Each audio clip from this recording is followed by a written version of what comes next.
Hey everybody, what's going on? Welcome to the Just Like Brothers podcast. It's me here with like a BB for the Just Like Brothers podcast, episode 72. 72. 72 divided by 3 is what, kids? Oh dang, I don't even know. Dang, is he talking to us? Did you Kobe talk? Bryant, baby. Kobe Bryant, 24. There you So, go. yeah. All right, so, I should have known that. I mean, it's yeah, been no, that type 75 is 3 times 25. So you got 75. So you take one away. There you go. You got 24 threes. There you go. This is all fresh in your head because you just came from the school, man. Yes, it is. So, But yeah, all right, but we have a great show for you today. Of course, This is state championship week for North Carolina High School Athletic Association football teams. We have one team in, while our guest here, you can introduce yourself, please, sir. I'm Logan Carter with Game of Inches High School. Yeah, so we've got quite a lot this weekend under our umbrella. So it's going to be a busy weekend for us, and then we're going to turn around and do golf on Monday for the first time. So definitely a busy schedule. Golf. Yeah, see now golf. Oh, you different for covering golf. Yeah. Very So different. we have one state championship.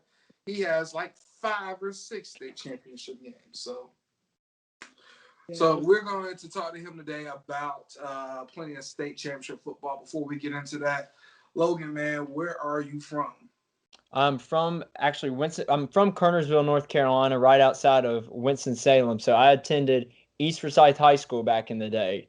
That's kind of how Game of Inches got started as well. Once I went into college, I just remember kind of the stuff that you talked about, Kai, like with newspapers and stuff. Like I loved the newspapers growing up, and that was how you got your news. And I wanted to see, East Forsyth football in the newspaper, East Forsyth basketball. But I think it was I started the podcast, just me and one of my buddies, freshman year, and sophomore year, I actually went and covered the Frank Spencer tournament, the holiday tournament, in Winston-Salem. And I just, I just saw that there was like a huge, just, a hole that needed to be, covered, for high school sports. And that's kind of how we got started, because I saw schools like East Forsyth, West Forsyth, Reagan, Parkland, schools like that. Like I was like, man, after covering that first Frank Spencer tournament, I was like, there's something to this. And then ever since then, that's all she wrote for us. So it's just been a grind ever since then. And I just love meeting so many new people, whether it be an athlete, an athletic director, a coach, an assistant coach. That's what makes my job special at the end of the day. And that's why I keep doing it. For sure, that's big time, man. Of course, you and Leica grew up not too far, right? How far is Kernersville from where you grew up, Leica? I'm from. You guys know I'm from. Originally lived in Greensboro for a while. So that's like maybe 25 minutes. Easy, yeah. That's right on down I-40, Business 40. I think So you're closer to me because I'm like right on the outskirt of Oak Ridge. So literally like yeah, across the street from, yeah. So like, so half of the street is Guilford County, and I'm on the Forsyth County. It's like literally I'm on the border. Like yeah, mhm. I was this close to going to Northwest Guilford. Yeah, and Northwest is like 10 minutes from my house. So Well, I it's pretty just as a close. yeah, just as a side note, I had like plenty of school choices I could have gone to. I feel like I was like right on the edge of Northwest versus Page High Uh-huh. School. But to continue with your background, you attended High Point University, correct? Yeah, so I attended High Point University. I was looking at all kinds of schools, of course. Um, and Joe Christie, one of the admissions people, I think it was JP Mundy. I don't know if y'all probably heard him in the Greensboro area, writer. Um, I had done a few internships with him, go to the ACC women's basketball tournament while I was in high school. In my senior year, he actually did a story on me because I was like an assistant coach and statistician for the East Forsyth basketball team with Coach Mike Muse. Because I knew I wanted to focus on academics, but also I loved sports at the same time. But Coach Muse took me under because I was never any good like to do that, but he took me under his wing, and JP Mundy wrote an article about how much I had done for the team, and I used to write reports for East Forsyth basketball team and send them out because nobody was coming to our games. And we would win big time games, and I just started, doing write-ups and sending them to a whole bunch of lists, whether it was to Phenom Hoops or the News and Record or the Winston-Salem Journal. But once JP did that story on me, High Point actually saw it, and they actually reached out to me because I had no idea, like High Point University in my backyard. But the year right before I came, they started a sport communication major, and that's why he had contacted me, because he read it in the newspaper, because he lived in the area, and he was like, man, like I should just send an email out to this kid.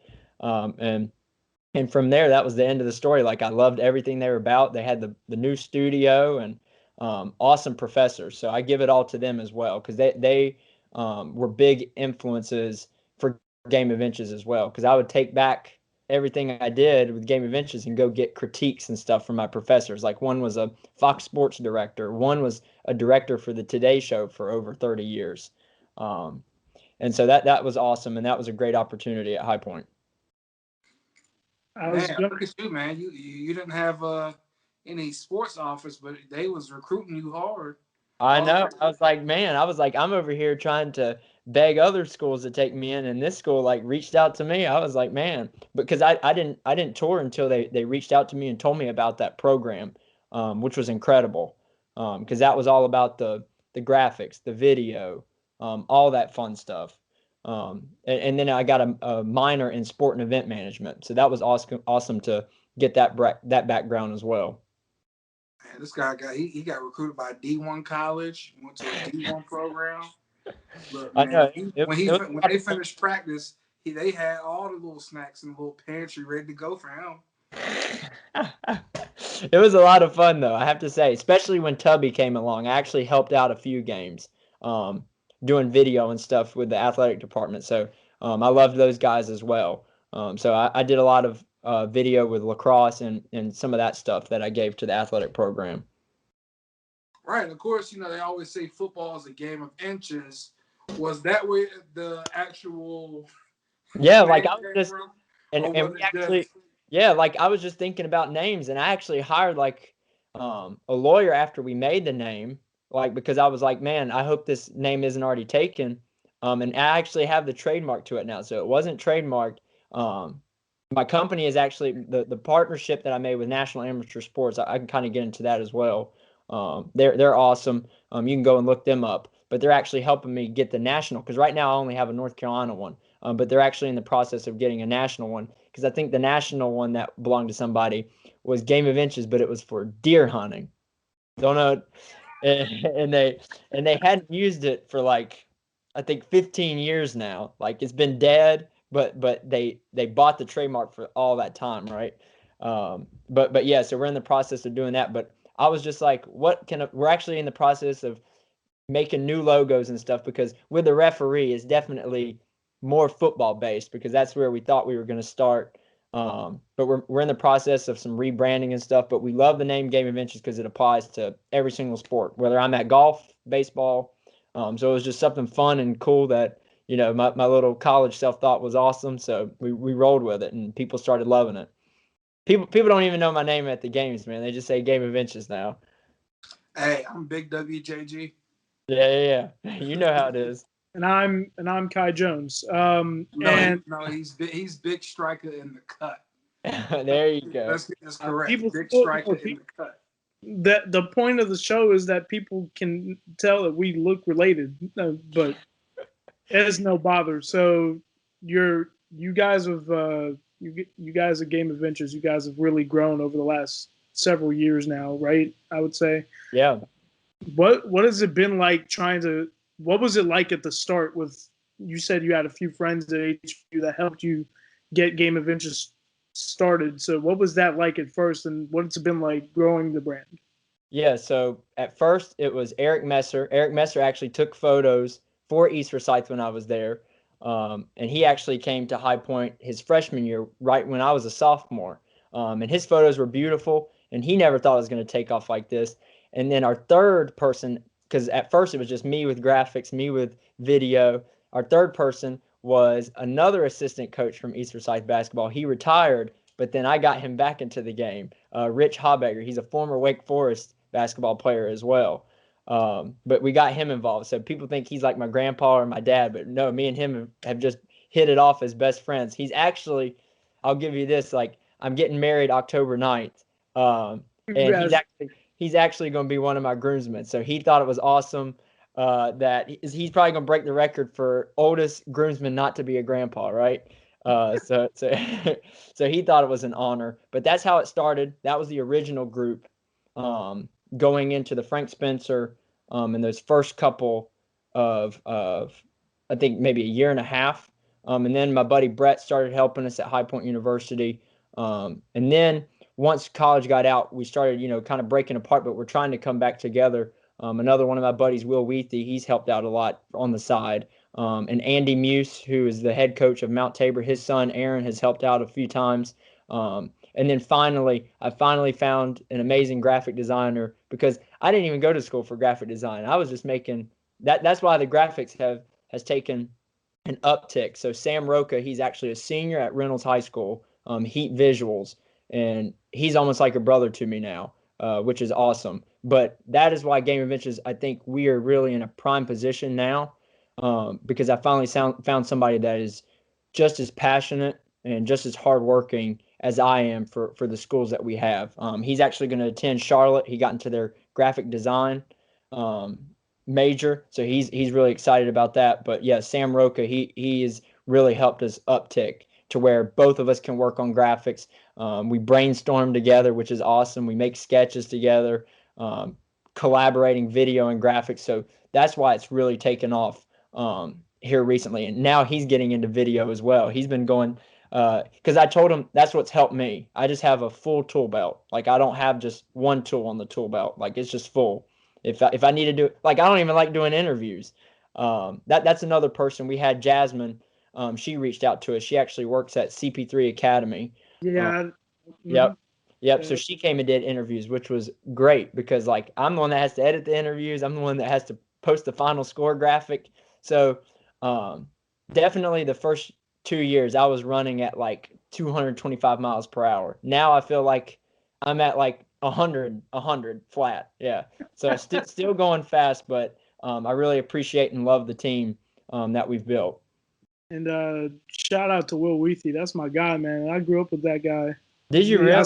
Yeah, he was a walking 3-point shooter, man. When he was in high school. Sir. He's actually my other groomsman. So he transferred over to East, I think his senior year, and that's how I met. Yep. And me and him hit it off ever since then because I love that guy. That dude would fight anybody on the court for us. That was my favorite. That's also true. But him and his brother Jordan played at VMI, I believe, and had that crazy dunk. Yeah, I still remember it to this day. That's one of the craziest dunks I've ever seen.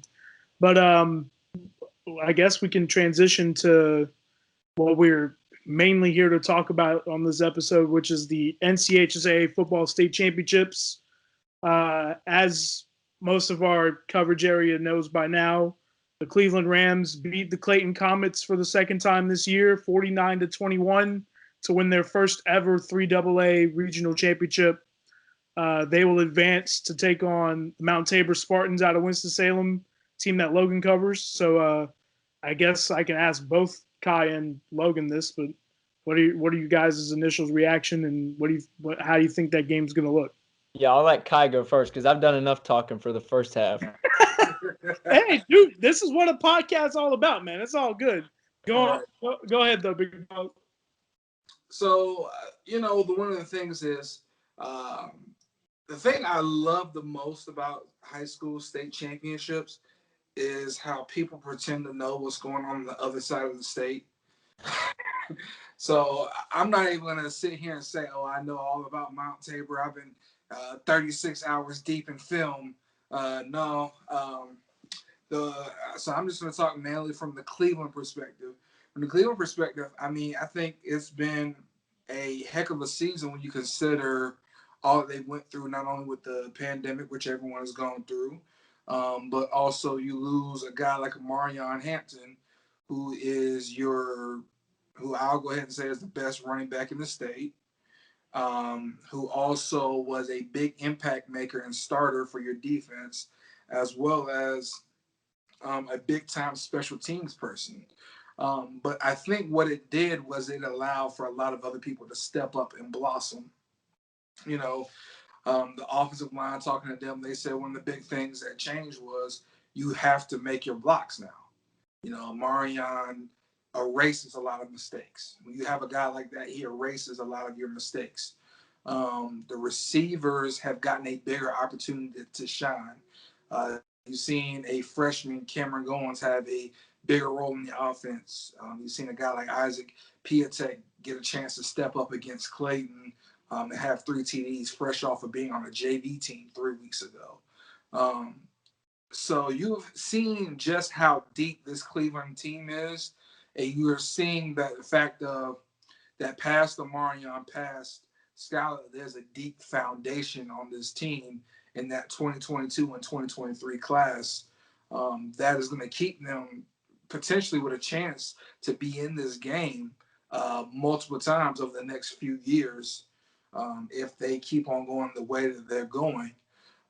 As well as I think it's going to be interesting to see how they match up with Mount Tabor. I mean, Cleveland, even though they are an Eastern team, they don't have really an Eastern team style play. They throw the ball a lot, they run the ball a lot, but they do it a lot of times out of a spread. And they're used to playing teams who do throw the ball a lot. They are used to playing teams that do have more of a Western feel to them. I mean, because here in the East, there's no mistake about it. What we do here in the East is we run the football hard and we come at you with strength and toughness. While in the West, it's always been a little bit more about your athleticism as well as your scheme. So I think Cleveland is really prepared in that sense because I don't think they've ever thought with just the Eastern mindset. I know that they have continued to think with kind of that whole statewide mantra, just because their goal every year has been to get to a state championship, and that's why they've won 100 games in less than 10 varsity seasons. Yeah, that's very true. I also got to throw in, like you mentioned about the wideouts, Jay Sean Middleton and Nick Rocchia and Carter Griffith have had really good playoff runs so far for the Rams, but they'll be going against a very good Mount Tabor defense. And Logan, you can talk a little bit about them. Yeah, I'm glad you covered the Cleveland team because I'm one of those guys, like I'm not gonna sit here and BS you. Like I've started doing my research, and that's why I was asking questions before we got on here with the podcast. But it sounds like Coach Riley has done a really good job. But I'm just like you guys. I'm one of those guys that I want to start meeting the coaches, talking to them, meeting players before I start giving a full analysis on the team. But the other team definitely. I've had the pleasure of covering Coach Tyshawn Brown for 3 years now, and really get to know him as a really good friend, just like Coach Willard. Me and him are that close as well. But it's so happy to finally see him get over this hump and make it to the state championship. He is just one of the most respectable kind of coaches you can meet, just like I'm sure Coach Riley is as well. And out of all the coaches, I love them all, but he's just one that's been cool and calm and collective ever since I started, and he's been a huge supporter of Game of Inches from the start. So I owe it a lot to him. But let's start off with offense. The McIntyre brothers, quarterback and running back. Just like you said, they are very athletic, but they do have really good schemes as well. Coach Tyshawn has done a good job, even with his offensive coordinator as well. But when you go back to the running backs, yeah, they have BJ McIntyre as the running back. But they also have Kobe Perez. I was telling you guys before the podcast, like they have a lot of people just like Cleveland playing both sides of the ball. But you just don't know who's going to hit you from Mount Tabor. Like Kobe Perez and BJ McIntyre were their main running backs the whole entire season, and then against Dudley, they bring out Lance Patterson, who plays DB, and he scores the winning touchdown. So you don't know how they're going to punch you each and every play.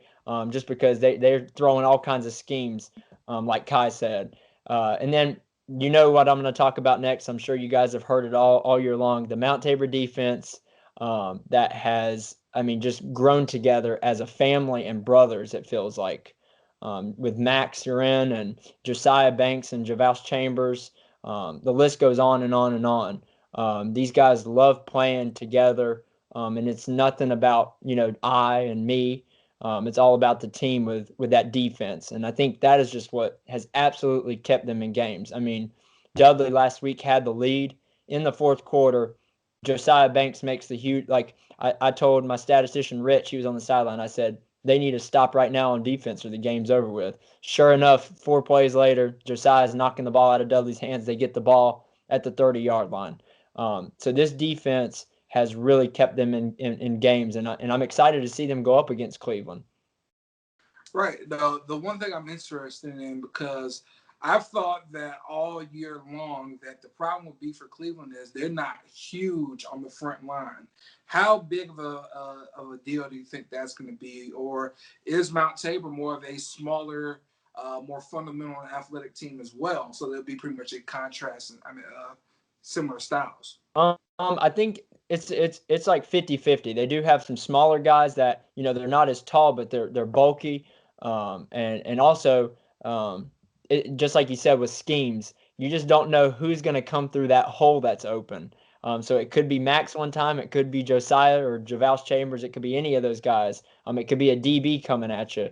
But yeah, I think if you're telling me that Cleveland's O-line is kind of small, you'll definitely see some sacks on Thursday night. Just because they're just you can hold them, but for so long is what I'm saying. Like Dudley did a really good job, but eventually they started putting pressure on my guy Slade, and kudos to him. His rollouts, like he was doing it perfectly all night. But eventually, I think the pressure just really got to him because it was just too much. Slade's a good player too for Dudley. He is a good player. Him and Mekhi Wall as well, like all those guys.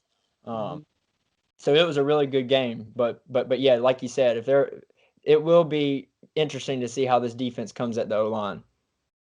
Right. And see, the thing about it is that's been helping the O-line is the fact that Skylar Locklear has played absolutely fantastic football for most of the last 6 weeks since Omarion's been out, as well as he has some of the quickest feet that you're going to see, because I wouldn't say that he's a 4-4 quarterback or something like that, but he's the type of guy who is really good at using his footwork to really get you to get out of position and then being able to elude the tackler and find open space. But the guy that, the guy who finds that open hole for sure is Lance Simpson. I think he's number 40 for them, but he's the one that's really been getting in the backfield. He's actually 5'6", I think they have him listed at. But he is like a freight train that's coming at you. So he's the one that's actually, I think a lot of these O-lines have really kind of, paid attention more to Max or Javaus Chambers. And then here's this 5'6" guy. He's barreling through there, and he's the one that's getting to the quarterback and making those big-time plays. But I see what you're saying as well. But I know he was explaining to me before we got on the running back situation, which is going to be interesting as well. Like the sophomore coming in last week, I read like 3 touchdowns. That's incredible. Right. Well, I mean, I think it just speaks to how deep the Cleveland team is. Like I said, they've never had. I think they've had one season where they didn't win 10 wins in varsity. And when you look at something like that, that means that not only do you have a great varsity program, you have a great JV program, as well as even middle school and something. I mean, you could probably say the Pop Warner getting to middle school is very connected, just because of the type of community they are. And I think it just shows how deep Cleveland has been for so long. For sure. Absolutely. I mean, Omarion is going to be probably a 5-star running back, and consider that he wasn't the start. He was the 3rd string running back his freshman year. And, wow. Yeah, that's we hope he's doing well as well, recovering from an ankle injury. Well, supposedly, I've heard through the grapevine that he's cleared to play if his parents will allow him to.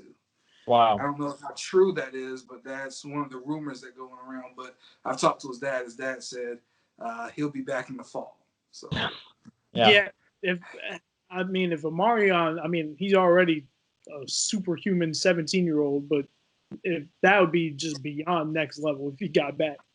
The injury was, I mean, It happened March 26th. Yeah, if they were to bring him in, it'd be like Isaiah Thomas coming back in that finals game against. Yeah. The Yeah, Bernard King, the Bernard King Game 7 type beat. Yep. Well, see, the Bernard King one will be the one that you want because Bernard King won.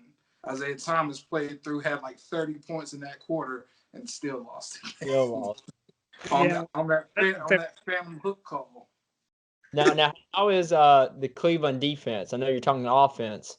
Right. So the Cleveland defense, they are a fast. They're a fast sideline to sideline.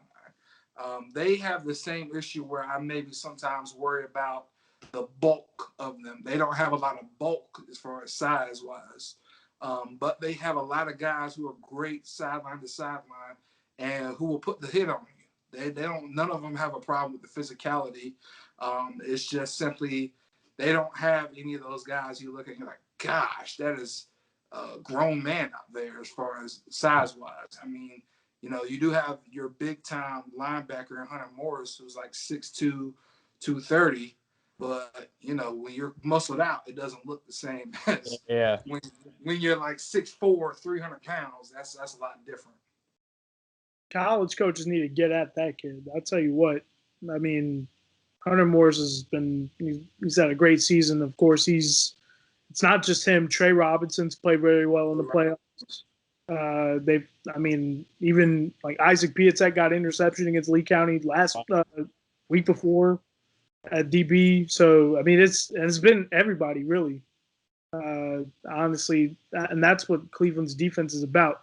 It's team fundamentally sound defense, very disciplined, and like Kai said, very, very good speed wise, going to the sideline, and honestly, I'm sure they would dare anyone to say that their defense is not good after the last few weeks because they kind of woke up after some story was posted about how they were going to lose to Lee County by 2 touchdowns, and for some reason it woke them up. I mean, they've only allowed 37 points in the last 6 weeks. Yeah, that's true. That is very true.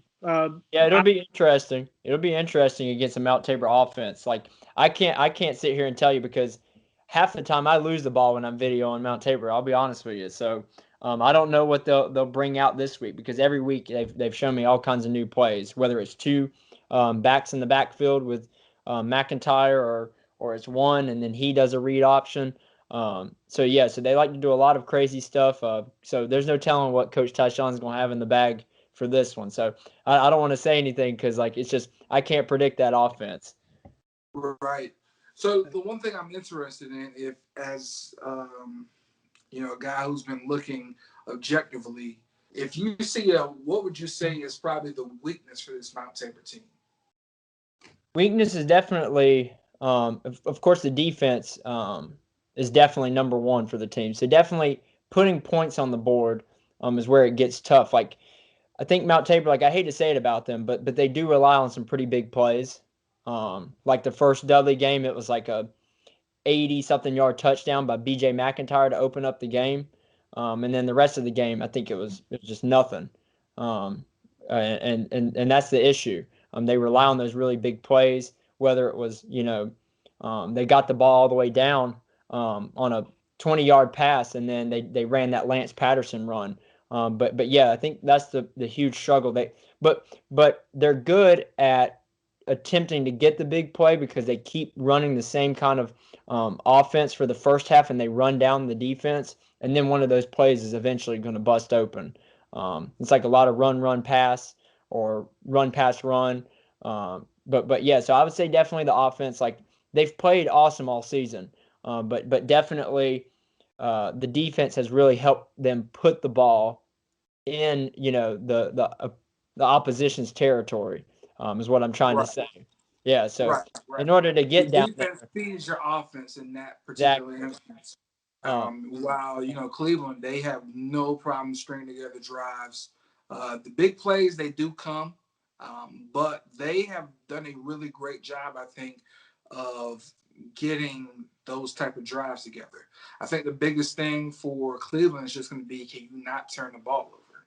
If you can go through either the whole game with 0 turnovers, I think you have a strong chance to win that game. Exactly. That I'm just telling you, like, because every game I've attended for Mount Tabor, whether it was against Weddington, I think Weddington put the ball on the ground. Dudley did the same, like that fumble that I'm talking about, like that gave Mount Tabor the ball on the 30-yard line. With Dudley, Dudley was up 20-17 at that point. And so if they could have took a lot of time off the clock, but that's what ended up happening. And then at the end of the game, Slade, he got pressured. They got an interception. But that is definitely the key with anybody that plays Mount Tabor. I would have a hard time believing Mount Tabor wins with 0 turnovers. So any team, like they've got to have something like a fumble recovery or force a fumble from a sack or tipped interception. Like it's got to be something for them. I have a hard time because every game I've attended this year, they've had some defensive plays that have turned into turnovers. So yeah, I'll give that prediction. Like if Cleveland can go without having any miscues, it'll be a hard time for Tabor to win. I would say that, I mean, Tabor is very opportunistic. So I honestly think no matter what, I think we're in for a really good game.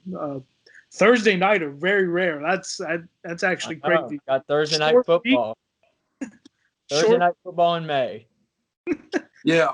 I mean, but honestly, I think this is one of those really good ones where you're going to have a very even matchup.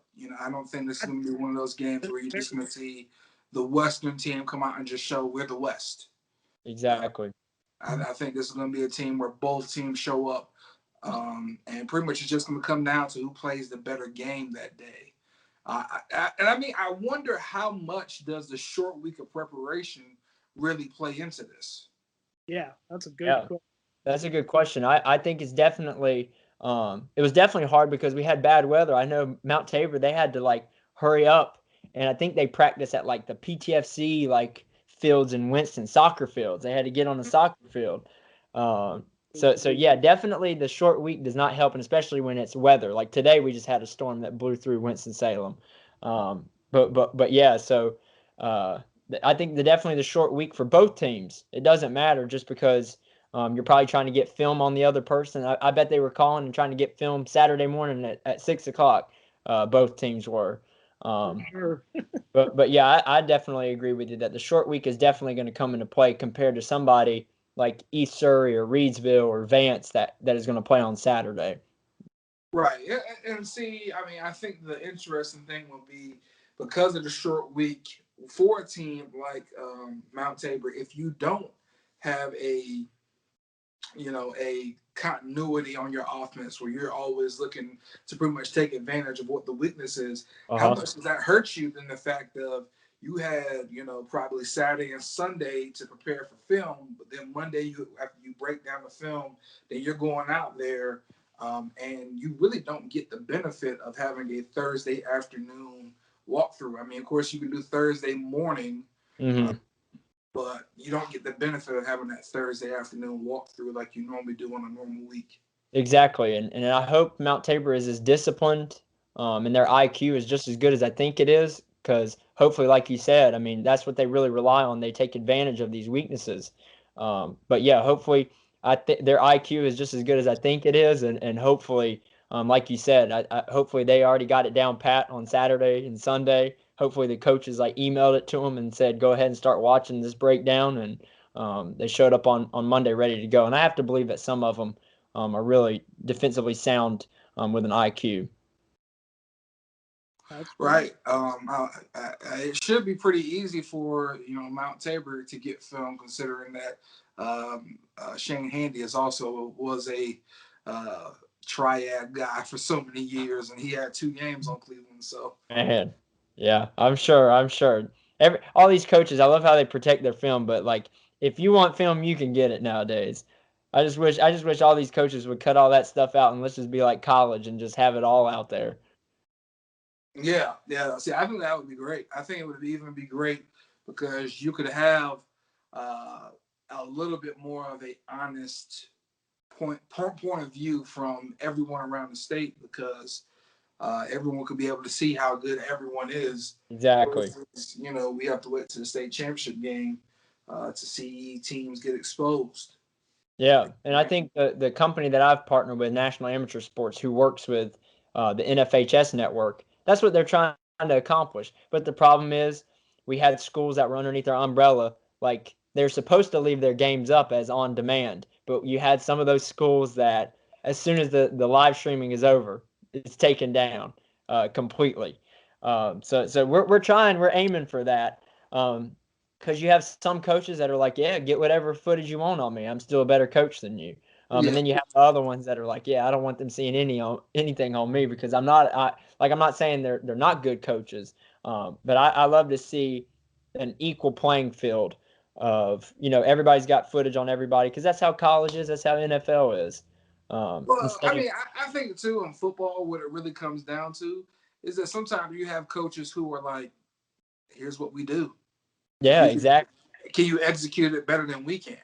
And then you have those coaches that they feel so betrayed because they found out that somebody in their conference was the one that gave up the footage. So, so that's what I want to avoid, because I love high school football coaches and high school basketball coaches, but boy, do they get sensitive about that kind of stuff.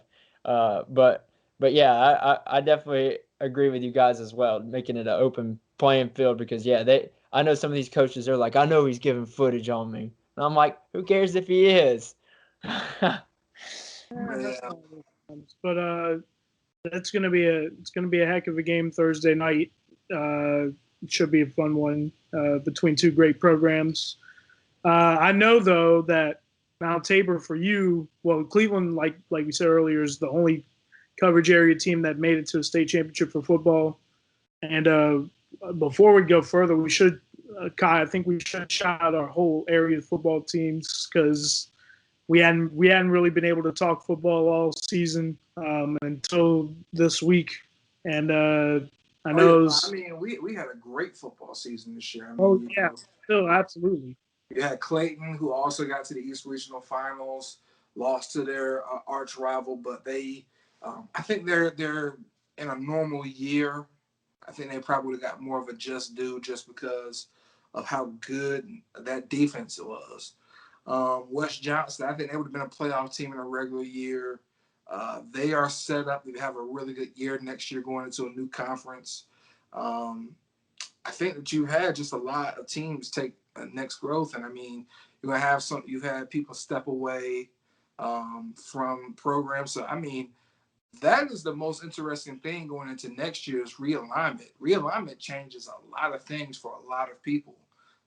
For some, it gives them new hope, and for others, it's pretty much walking into a much bigger playing field. Like Cleveland, they're going to be a 4A team next year. I find it very. I thought about this, but I would love to know what is the percentage of teams who are in the state championship who will be going to the next classification the next year.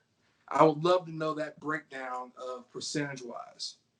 I know, yeah, there's a lot. That's what we were also discussing that before you got on. Like, Weddington's going to be moving up, Tabor's going to be moving up, Cleveland's going to be moving up. There's a lot of schools that are going to be moving up. So that's the crazy part. Right. So how many of those 3 AA teams are going to be 4A? How many of those 2 AA are going to be 3A? How many of those 1 AA are going to be 2A? That's going to be that's an interesting thing to me, just because of maybe how much we don't account into how much population of the school really does play into how well these schools do in Yeah, sports. I know. I think even East Surrey is moving up to 2A. That's a school from up in the Mount Yeah. area that is also under us. And I think they're moving up as well. Man, it'll be interesting to see some Jefferson Boaz in 2A. I know. Boaz graduated. Yeah, he graduated, so it's actually his brother, Folger Boaz, that is like taking. Yes. Yeah. So he's like taking the helm of the ship. I feel bad because I haven't been able to cover them as much since I moved to Charlotte. So I've been kind of balancing both. But I covered them that first game against North Davidson, and from that game, it was like pouring down rain, and I got soaked week one. But I was glad that I went to that game. But I knew then that East Surrey was going to have a really good chance of making it They're again against Tarboro. they are a heck of a program. They have a good chance against them this weekend. I know Tarboro does want to get their face back after last year when Jefferson threw the ball all over the yard and torched them for 7 touchdowns. Yeah. So it's the grudge match because Tarboro won one, East Surrey won last full season. Now we got round 3 for all the marbles, and that's gonna be a heck of a matchup. I know Jalen Razor has been really good for Tarboro this year at running back. So everyone knows how good Tarboro is at this point. If you don't, you live under a rock. So as someone who likes Tarboro football, I'm just hoping I can say at the end of the day, Jefferson Boaz ain't walking through those doors. I'm hoping I can tweet that out. Man, come on. Nah, come on, dog. Come on, man. But yeah, it was. I'm telling you right now, it was. They better hope he doesn't. Yeah, they better hope like his brother doesn't like just rekindle that. Like I'm telling you, out of all my years of watching high school sports in high school, and covering it now, like that was just Jefferson is an awesome guy, and that was just one of the most unbelievable performances that I'd ever seen with my own 2 eyes. Like I was getting giddish watching and video, and I'm surprised my camera shots weren't as shaky as how I was. Like my adrenaline was pumping. Because that game was just insane. Oh no, man! There's nothing like watching a team cook. Like there's watching one player, just like I'm the best player on this field or on this court, and I'm just gonna cook every single person who was out there. Exactly. Like he went full like 2K mode where they got like the fire underneath the player. Like my man, like So like the game break, the NBA Street game breaker. Yeah, where they got like the fire underneath the player, so you know. Oh yeah, like 2K. Yeah. You know who to pass it to, and I think they knew that game. Like, forget the run game because they just kept passing it. I don't even remember anybody running the ball, to be honest with you. I think it'll be interesting to see how much they passed this year. Now, and I find it interesting to see how does Tarboro respond to that, because for so long they played that Tarboro 2. Everybody talks about the Tarboro T, but they've also played that Tarboro 2, where basically they play those 2 safeties back and pretty much go man under everything else. Will they still come out with that, or are they pretty much going to try to do something completely different just to throw them off?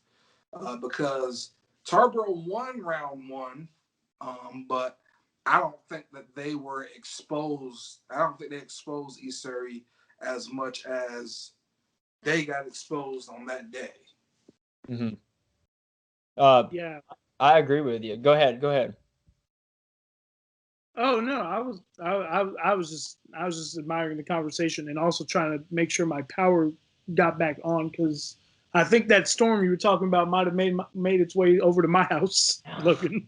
But I think everything's working fine now. But to continue, I agree with how I mean East Surrey's passing game was so big last year, and I know Tarboro's defense wants another chance to get their face back. So that should be a fun one. I also was gonna talk about the Reedsville game against what's it called?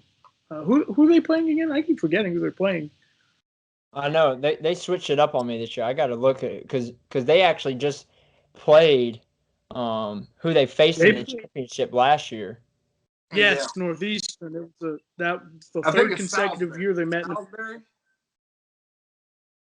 Is it Salisbury? Wait, no. No. That's 2K. Right, that's St. Paul's versus St. Okay. Yeah. I know that's another school that we could cover, but man, we're already stretched so thin. I could have covered Salisbury as well because I actually went and covered them for basketball, and those guys loved it. Walker was a beast in basketball, just like he is on the football field.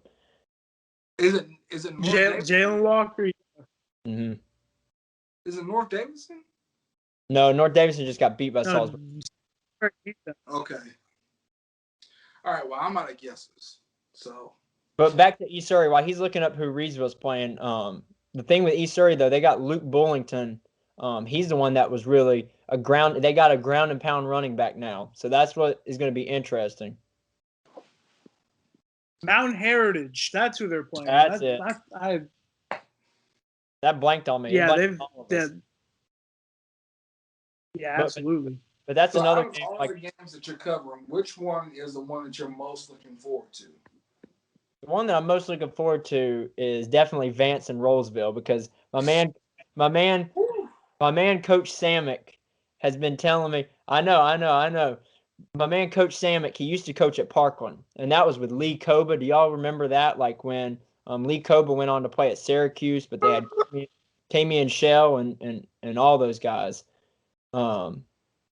But it was incredible to watch that team. But now Samick, he's been all over me about Game of Inches coming and covering Rollsville. So that's why I'm excited to finally see his team because he's been on me all year. And I'm like, man, I'm living in Charlotte right now. Like that's a long drive for me to get to Raleigh. But that game is definitely going to be interesting. Vance is special as well. So it's going to be awesome to see both those two teams. Man, I covered Vance last year in the state championship. Power Echols, that was my first time seeing him, and golly, that kid was a absolute monster. There was nothing getting past him.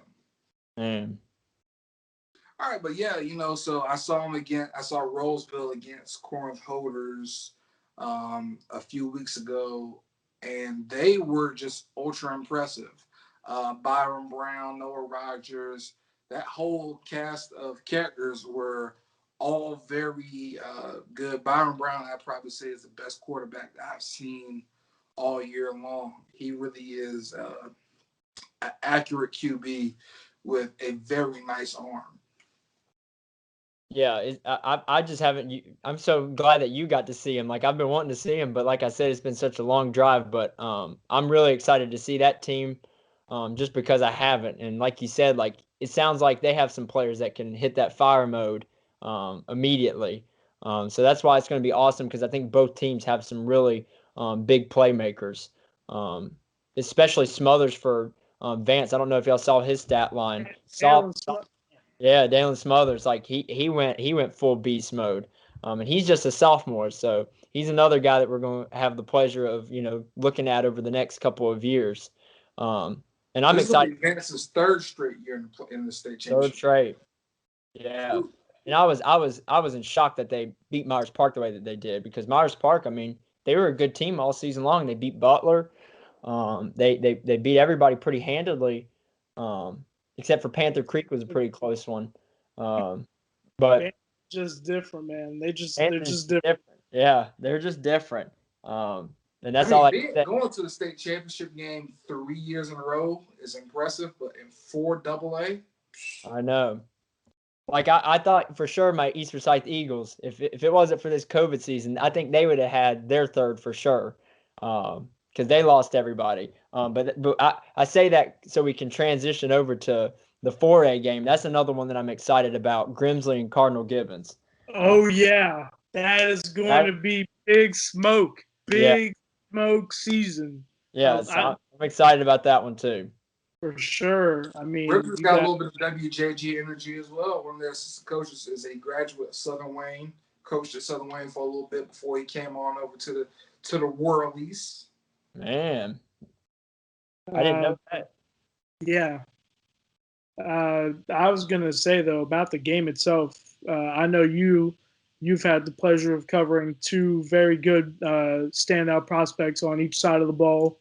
Alonzo Barrett at quarterback and big fella Travis Shaw on the defensive line, who's been getting a lot of. Keeneland Stadium? What'd you say? That's Keeneland Stadium, right? They're going to be playing Keeneland Stadium? Yeah, they are. Are they the home team? Here we go. I know where Kai's going. I know where he's taking that jump. Oh, here we go. Kai, he went up to the camera He was at the spring game, so I can go ahead and lean in with you. Yeah, he was at that spring game that they played. Emoji. Right. So if they are also the home team, get to use the home facilities in the UNC with him being a big time UNC target, as well as Omarion Hampton, who is also the home team, who is also a UNC target. We got him on 4K, guys, in 4K. This is a G20. I don't think it shoots in 4K, but we just But Travis, yeah, bring it up. no, I'm a UNC Chapel Hill fan as well. I don't know if you can see that all the way back there. It's Marcus Page's autograph. But Travis is just awesome to watch. I think it's just because that dude loves to have fun. Like that guy is competitive, but that dude is just a joker at the end of the day. He definitely is. Cause I've seen this man play basketball too. He can hoop a little bit too, honestly. He's play hoop. He's big. He's big guard vibes out here on the court, but on the football field, he's dominant. One of the best players in 2022. Who knows? Maybe we could be seeing him on Sundays. Maybe, who knows? Definitely. I know I don't want to project that far, but I feel like he's got the intangibles as a defensive tackle to really excel at the collegiate level, definitely. So, but Alonzo Barrett's also had a great playoff run himself. Yeah, Alonzo's another guy I got to talk about. I've seen him. I'm really good friends with Danny O'Brien. I don't know if you guys remember him. I do. ACC Player of the Year at Maryland. He went to East Forsyth, was a quarterback for Coach Willard. He had his DOB quarterback camps that I used to go and cover for him. And Alonzo was there. So I've had the pleasure of watching Alonzo just basically evolve into the awesome and incredible player he is today. So it's awesome to finally get to see him make it to the state championship, and he's very humble about it as well. He's always been a really good kid. He had to share a lot with, over the past few years, Javondre Page at Page High School, who was also another excellent quarterback. So now this has really given Alonzo the chance to really shine over at Grimsley. So I'm really happy for him. Yeah, no, it's good. It's always good to see good kids win. Exactly. Of course, Gibbons is in the championship game for the second consecutive year after defeating New Bern in regionals, led by Brock Beestek at quarterback and Donovan Shepard at running back. Really, that's a good one of the best duos in Raleigh. So that has the makings of a good game too. But it's interesting because I think Cardinal Gibbons is going to be the only team from a city that doesn't root for them.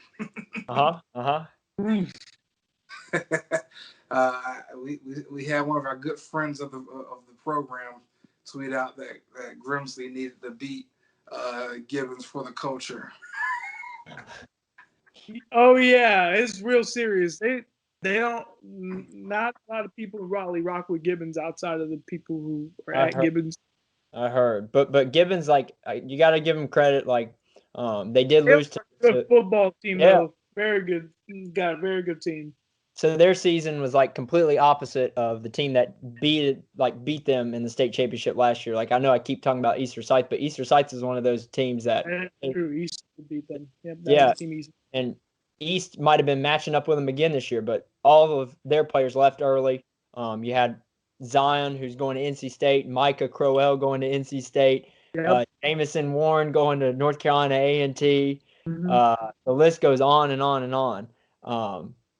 But on the opposite side, you have Cardinal Gibbons, who is bringing a lot of those state championship players back who had that experience. So that's why I love Coach Darryl Brown and them over at Grimsley, and I hope the best for both teams. But I think this one's definitely going to be close as well, just because Cardinal Gibbons has got a lot of experience, but Grimsley at the same time, they have those big playmakers on both sides of the ball as well. How good of a chance do you think that Mount Heritage has? See, that's the other team. Like, I used to be all about Reidsville, and I know that they're hating on me too because I haven't been out there. And I love them guys, Kyle Penix and Breon and them. Like, They were incredible to cover. But you got to understand, Reedsville from Charlotte is heck of a lot of further than me coming from Kernersville to Reedsville. But they're incredible as well. How many years has it been now? I did an interview with Breon last year about how many years it's been. He's been in the state championship. He's been 3 or 4. Yeah, I think this will be 4 times for him. Because they beat Northeastern two years in a row at States, beat them for the regional championship last Friday. They should be going for 3 or 4. Yeah. But regardless, I mean, it's been Reedsville is one of the top programs in North Carolina. Really, they just continue to win, and it's a testament to how great of a program that is.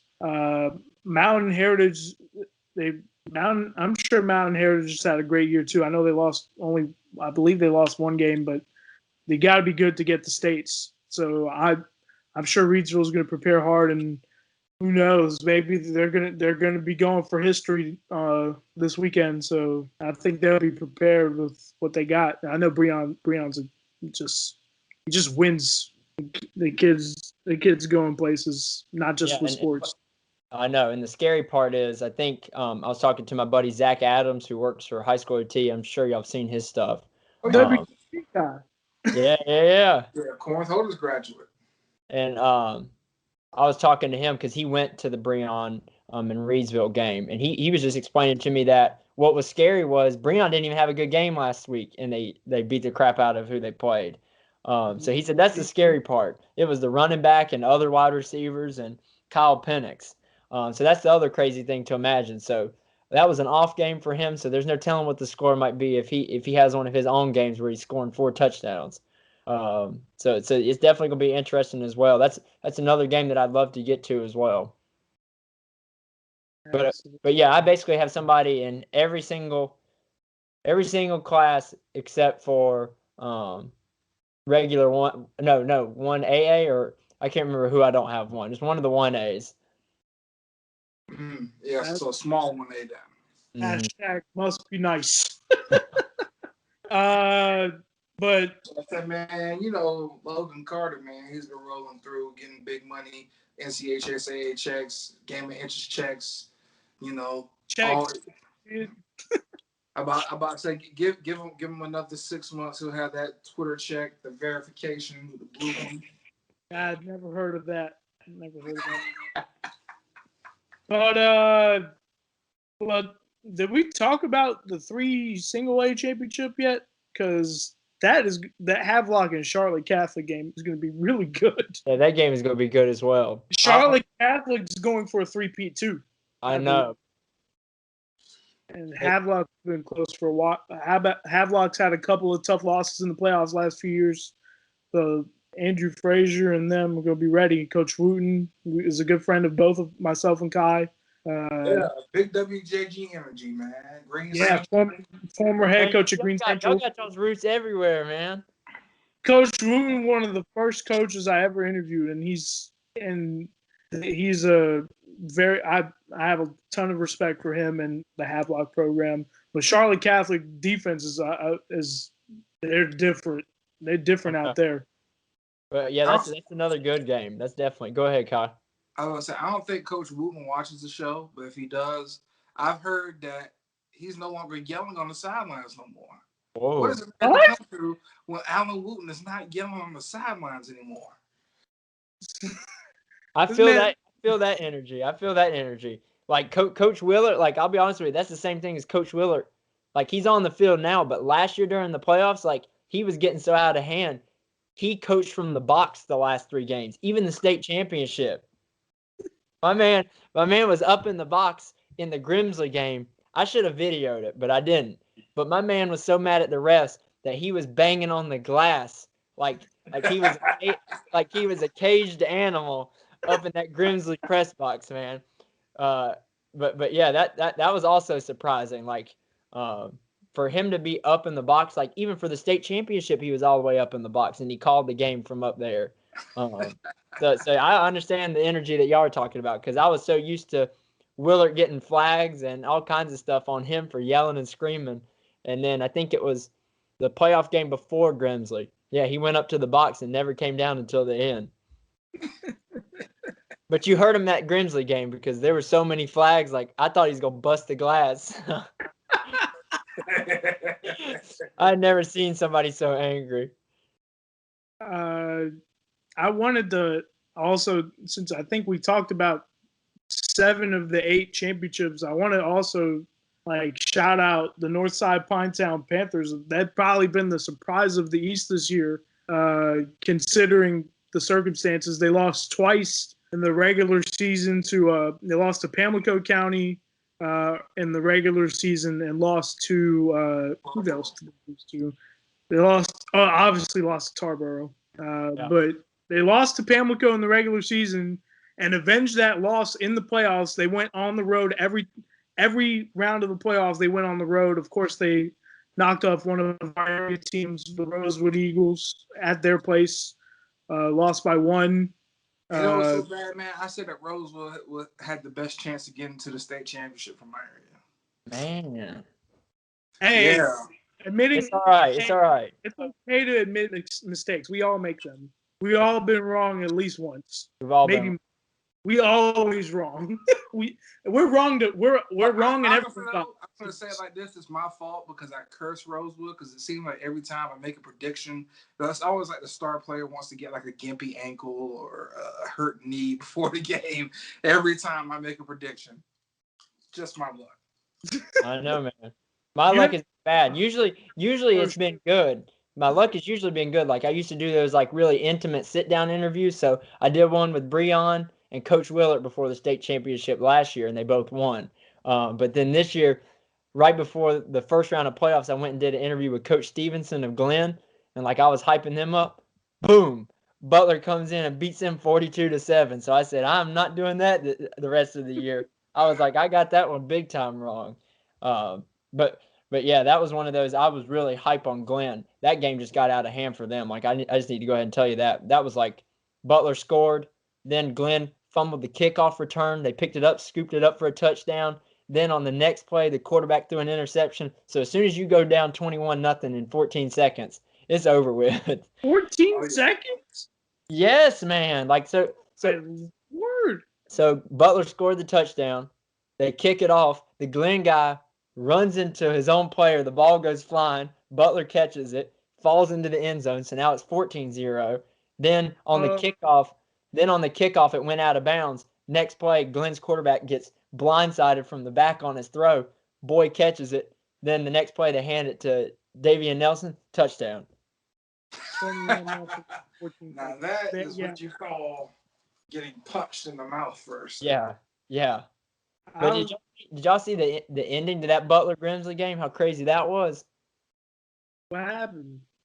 The Butler coach, like Coach Hales, like I love the guy, but my man with I think 16 seconds left, instead of just punting it and going into overtime, my man went for the fake punt. Grimsley said, heck no with that, and then got the ball right there at midfield. That's how they scored the touchdown. Alonzo hooked up with 2-2 and boom, touchdown. Instead of playing safe, they went for it all. That's, man, you got to love the state playoffs in this state. I feel like people need to appreciate high school football playoffs in this state because it's always crazy. It's always some crazy. Come on, man. I was like, come on, you got it. Not at midfield. I'd understood if he was at the 40 or maybe 30. But you got to punt in that situation and make them go 98 yards to beat you in regular time. Yeah. That was a real shocker because, look at Samick. They went into overtime. He comes out. Rollsville wins. Yep. I was going to say that. And, there have been some crazy finishes around the state. I saw one team win on a game-winning 2-point conversion when they were down 1. They went for it all and got the 2-pointer to win. It's been some great stuff. But I had that happen in the CPC. It was Davie and West Forsyth. Oh yeah, I saw those highlights. That was a crazy game. So West was undefeated, and Coach Devericks. I love Coach Devericks, man, because he gave less than 0 that night, man. They weren't playing for the conference championship, but he said we're going for 2, baby. And West was undefeated. So basically, that ruined West's chance of getting into the playoffs right then and there because they had COVID problems. they were undefeated, but they didn't have as many games as East and Glenn. So East and Glenn ended up sharing the conference. But yeah, these coaches, man, they go for some big time decisions, but they went for 2 in that overtime game against West. See, honestly, I could never fault teams who go for the win. I could never. I would rather a coach go for the win and lose than play it safe and then still maybe lose. Yeah, it happened. It happened in the Mount Tabor game. It was 4th and 1. And Coach Tyshawn, they could have tied up the game against Dudley and kicked the field goal because it was only going to be like a 20-yard field goal, which would have made it 20-20. But Tyshawn said, "Forget that mess," and he sent the team back out there, and they picked up the first down, and then that's what led to the game-winning touchdown. But I asked him in that interview. I said, "Walk me through that play because that's a play that you're going to remember forever." Or if you don't get that first down and you could have kicked the field goal, you're gonna be mad depressed for about a year and a half. Is what I told him. I said, so walk me through that play because at the end of the day, that's what it is. Either you're gonna be really happy or you're gonna like literally shoot yourself in the foot and say, why in the world did I just do that? Well, personally, as somebody who's played a lot of NCAA football and Madden, whenever I'm down one, and whenever I'm down one after scoring a touchdown, I'm always going for 2. Oh boy. We don't tie the game and go to overtime. Nope. We're going right now. If we Man, win, we you lose. must be that guy that used to make me upset when I was playing my Ultimate Team. I must have been playing you, man. What you got, Xbox or PS4? I must have PS4. been. Yeah, oh, there you go. Yeah, I hate it. I used to hate that. I'd be playing with my Madden Ultimate Team, and somebody'd always do that to me. Make me go for 2. But uh, overall, we got some really good games. I hope next time I talk to you guys, I'm covering every game, and I've expanded my staff just because I love all these kids. I'm sure I'll start loving on y'all's teams as well, just because I just love meeting all these. It's just like at the end of the day, like I don't have to make any money. I just really enjoy just basically the politics of it. I hate to say politics, but I do love the politics of it, of just meeting and shaking hands and kissing babies with everybody, man. And Logan Carter, that's the everybody. best that's the best part The of this, next great man. politician in the Triad area. Yeah, man. You meet Before a you lot of know it, people. he'll be running for mayor of running for county commissioner of Oh Forsyth. gosh, but yeah. I love what you guys do.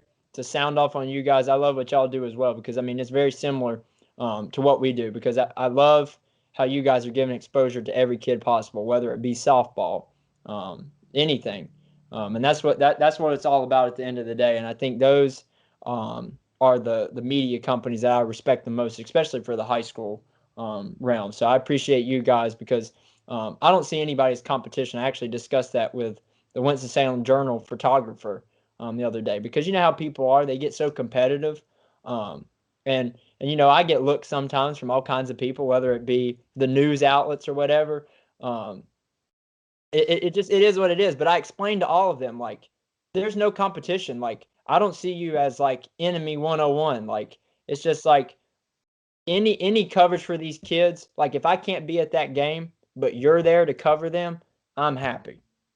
Like Right. if and that's what it is at the end of the day. So like I'm 100% in full support of you guys because I can't be there, you know? So you guys are given the adequate content for that area. Well, I appreciate that, but it just speaks to where the industry is at right now.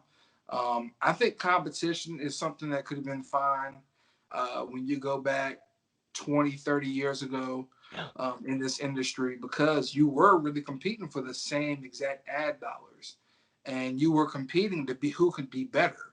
At this point in time, this is survive and advance for most media companies, especially the traditional ones. What we do, I don't think is a very traditional media outlet, but what we have done and what we've created something really good that's good for the kids in our areas. Exactly. Um, and I think just the scary thing with our media right now, we don't. A lot of the traditional outlets are struggling, and in some cases dying out. I mean, we were just having a discussion on Twitter about how New Bern, they have Havelock and New Bern in the regional finals for football. Look, football for a newspaper, that is big time. Every summer you're doing a big tab that comes out with previews and it's got all this ad revenue tied up into it. So Yeah. it has to be ready, has to look good, has to have a design concept. And there's nobody there at either one of those games. You can maybe give them a pass for the New Bern game because that was all the way in Raleigh, but the Havelock game that was right there in Havelock, I believe it was, that is just unexcusable. It And is. so I think it's where we're at. We have to figure out a way where the media stops looking for competition and we start figuring out ways to help each other in certain ways. Like, for one of the things I really enjoy um, about what we do is sometimes football Fridays, or even sometimes even for basketball games, WCTI will reach out to us and ask for us to send them content just because they can't make it, but they still want to make sure those kids get the airway audience. It's not about the money or anything. It's just simply a courtesy to the kids as well as helping out each other. Because if we don't help out each other, we're all going to continue to die off, and soon there won't be any media to help any of these kids. Amen to that. And that is the bottom line at the end of the day. That's why I respect you guys, because we constantly like each other's stuff. But I'm not going to name any names, but me and you, or the three of us, there's several people that I like their stuff, but you never get anything in return. You don't get any comments back, or even if you run into them at games, they don't even compliment you. I'm not going to name names, but I've done that with several people, even people that I respected in the industry for a long time. Like, hey, I love what you do. Like, even when I started, I was like, man, you want to go get lunch? No responses and stuff. And I 100% agree with you, because that's what I told National Amateur Sports when we were talking about a new content plan. I said the way that we succeed is by getting more and more people that love what we're doing, and trying to get people who are also in the same mindset. Because I said the problem is, if you pick up somebody that is all about them and the hype videos and stuff, you're in trouble, because they're going to want to post it on their own, or but there's so many people now. That's the problem. Like you said, that's how we die off, because there's so many cameras now, but there's not these full support of each other. Right. I'm liking everybody's stuff. Like, if it's good content, like I was talking to him about the Corbett guy. That Brandon, Forbes. former guest of the Yeah, show. and like I'm liking his stuff, and I think he just followed us back. But that's how it's got to be. Like, you just, if the stuff is good, like my man Next Gen Highlights in Charlotte, like I don't see him as competition. I'm like, dude, you keep giving us that energy, man. I was like, that's awesome. Like, that's not my lane. I think our lane. I think I would say you guys are also respectable and traditional. This is what I tell people. I say that we are traditional, but we've really upped the ante on traditional, is what Right. we are, because you guys do it in a respectable way like we do. And I think we've just made traditional media advance to a very innovative way.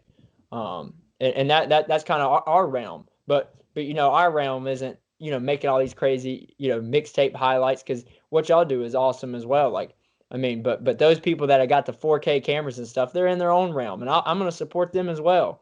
Zay Flicks, like I told him last week, I was like, this is awesome, man. But I'm glad you guys are in agreement as well. There's enough place for everyone to get a plate. Everyone can get a plate because there's so many kids, so many schools, so many areas that just are never going to be served in the way they are. That it's just all about trying to figure out how we work together and not let greed or ego get in front of that. Exactly.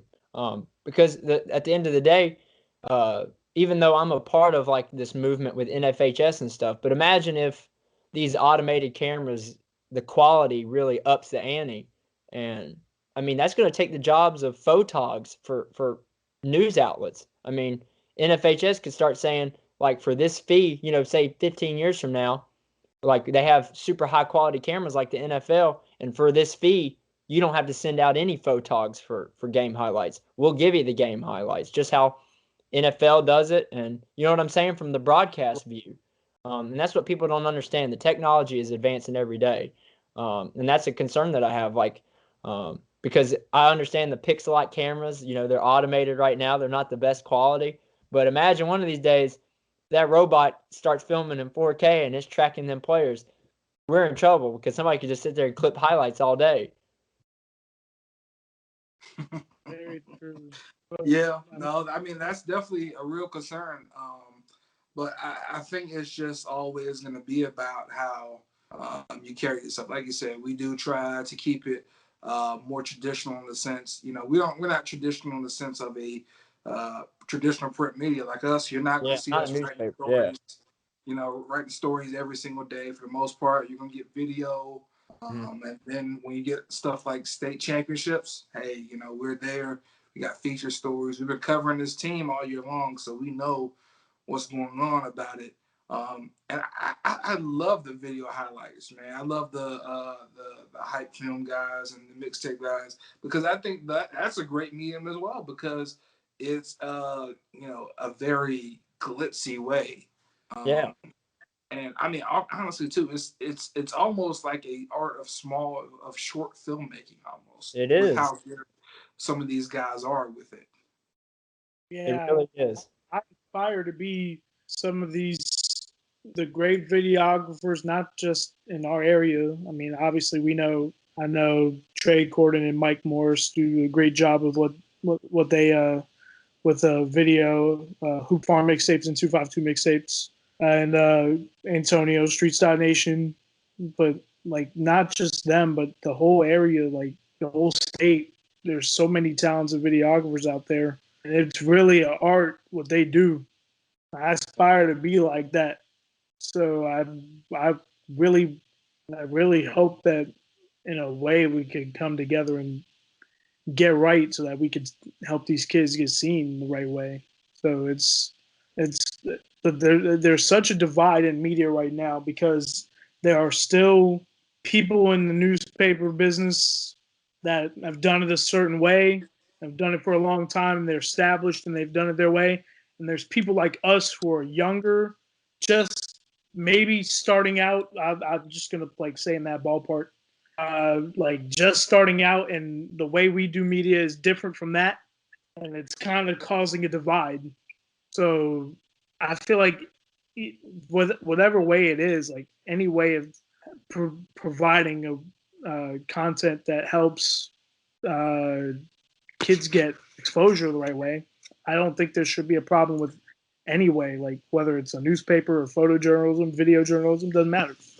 Amen. Oh yeah, you know that's one of the things I do hate sometimes though. Whenever you go to like a place, and, that has like a lot of coverage, and the people there, like some of the bigger news people who've been around for a long time, they like to big up you, like they just look into your face like, "Who are you?" Oh, I know. Like, I say see.